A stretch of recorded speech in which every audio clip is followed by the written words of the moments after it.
when the Japanese attacked Pearl Harbor, our west coast became a potential combat zone. Living in that zone were more than 100,000 persons of Japanese ancestry, 2/3 of them American citizens, 1/3 aliens. We knew that some among them were potentially dangerous, but no one knew what would happen among this concentrated population if Japanese forces should try to invade our shores. Military authorities therefore determined that all of them, citizens and aliens alike, would have to move. This picture tells how the mass migration was accomplished. Neither the Army nor the War Relocation Authority relished the idea of taking men, women, and children from their homes, their shops, and their farms. So the military and civilian agencies alike determined to do the job as a democracy should, with real consideration for the people involved. First attention was given to the problems of sabotage and espionage. Now, here at San Francisco, for example, convoys were being made up within sight of possible Axis agents. There were more Japanese in Los Angeles than in any other area.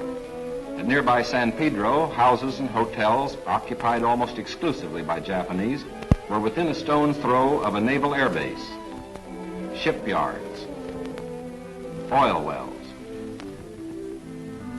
Japanese fishermen had every opportunity to watch the movement of our ships. Japanese farmers were living close to vital aircraft plants. So as a first step, all Japanese were required to move from critical areas such as these. But of course, this limited evacuation was a solution to only part of the problem.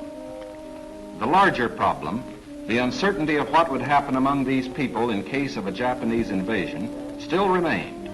That is why the commanding general of the Western Defense Command determined that all Japanese within the coastal areas should move inland. Immediately, the Army began mapping evacuation areas and for a time encouraged the Japanese to leave voluntarily. The trouble for the voluntary evacuees soon threatened in their new locations, so the program was quickly put on a planned and protected basis. Thereafter, the American citizen Japanese and Japanese aliens made plans in accordance with orders. Notices were posted. All persons of Japanese descent were required to register. They gathered in their own churches and schools, and the Japanese themselves cheerfully handled the enormous paperwork involved in the migration.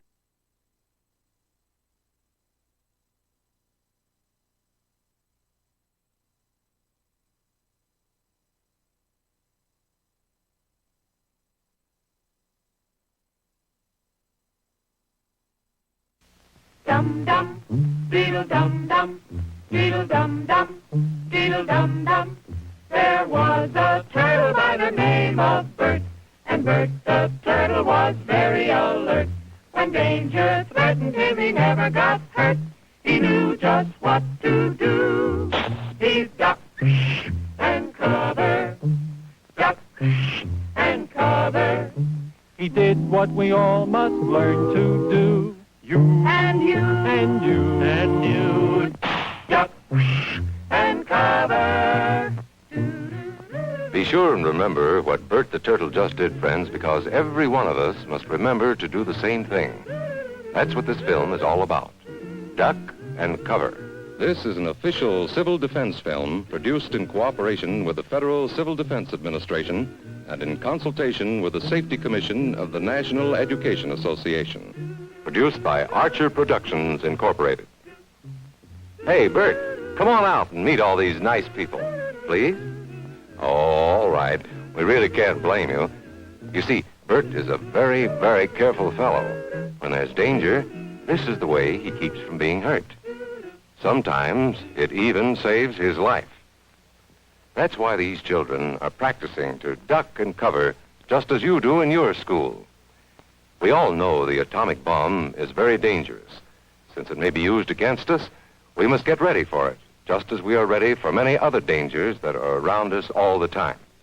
Fire is a danger. It can burn whole buildings if someone is careless.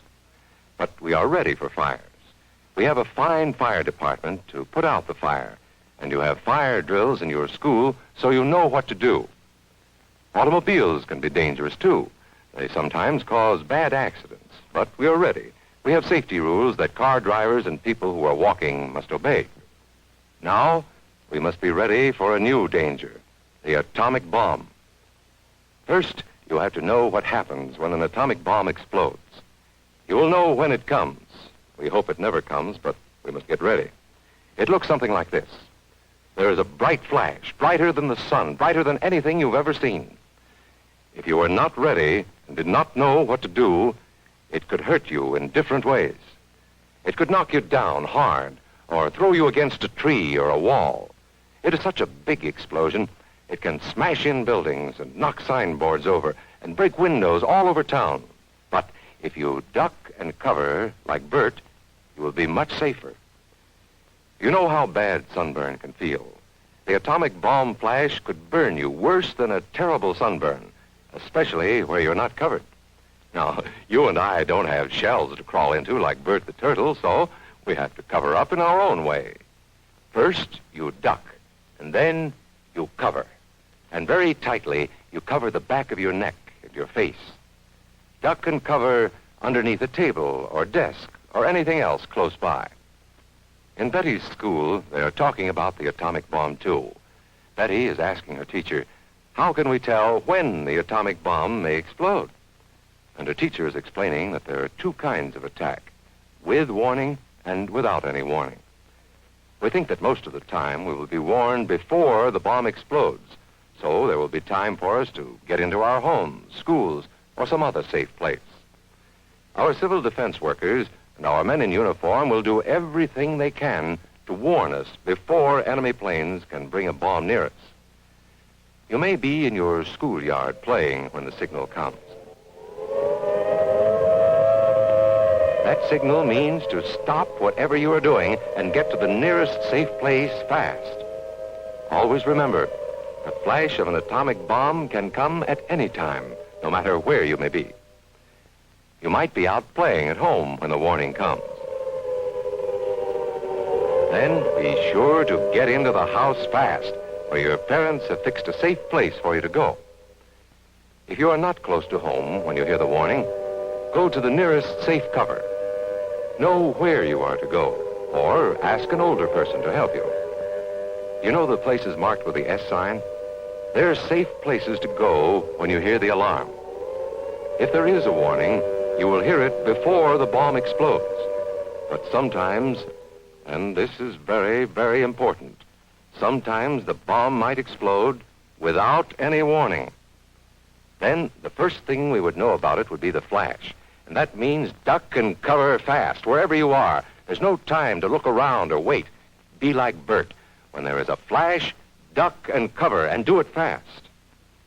Here are some older boys showing what to do if the flash comes when you are not in the classroom. This is what to do if you should be in a corridor. You duck and cover tight against the wall this way. Remember to keep your face and the back of your neck covered tightly. Try to fall away from windows or doors with glass in them. Then, if the glass breaks and flies through the air, it won't cut you. You might be eating your lunch when the flash comes. Duck and cover under the table. Then, if the explosion makes anything in the room fall down, it can't fall on you. Getting ready means we will all have to be able to take care of ourselves. The bomb might explode when there are no grown-ups near. Paul and Patty know this, and they're always ready to take care of themselves. Here they are on their way to school on a beautiful spring day. But no matter where they go or what they do, they always try to remember what to do if the atom bomb explodes right then. It's a bomb. Duck and cover. Paul and Patty know what to do. Paul covered the back of his head so that he wouldn't be burned, and Patty covered herself with the coat she was carrying. They knew how to duck and cover. They acted right away when the flash came.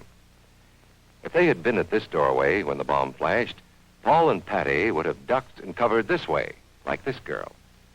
Heavy doorways are a good place to duck and cover. She will be safer, too. Here's Tony going to his Cub Scout meeting.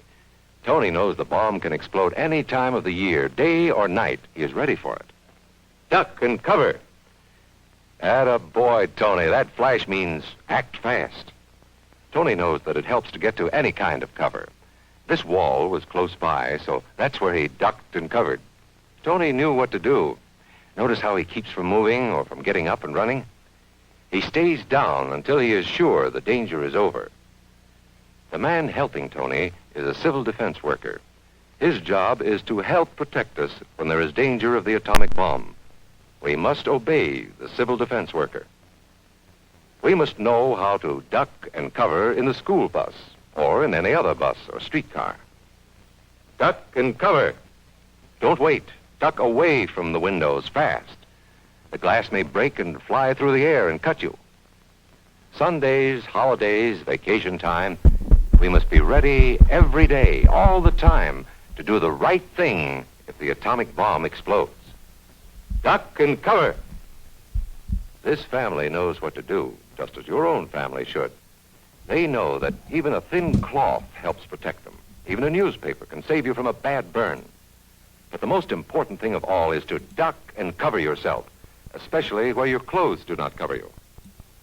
No matter where we live, in the city or the country, we must be ready all the time for the atomic bomb. Duck and cover. That's the first thing to do, duck and cover. The next important thing to do after that is to stay covered until the danger is over. Yes, we must all get ready now, so we know how to save ourselves if the atomic bomb ever explodes near us. If you do not know just what to do, ask your teacher when this film is over. Discuss what you could do in different places if a bomb explodes. Older people will help us as they always do. There might not be any grown-ups around when the bomb explodes. Then, you're on your own. Remember what to do, friends. Now tell me right out loud. What are you supposed to do when you see the flash? Duck and cover. Duck and cover. Duck and cover.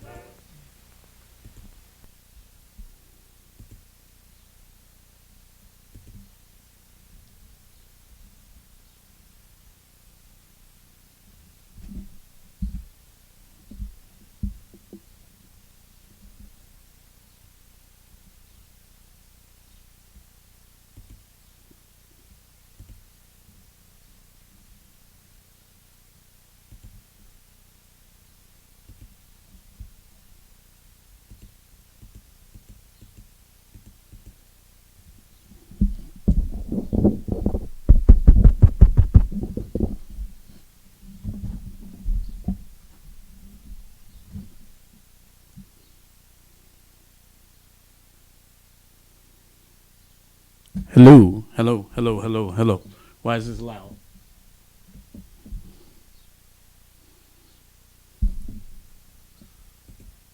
All right. Hey, if anybody's actually out there looking at this, I am setting some equipment up over here. So I had to go live real quick in the process of setting some equipment up. I'm actually moving some stuff around. So if anybody's actually watching, hey, sit back and enjoy whatever this is.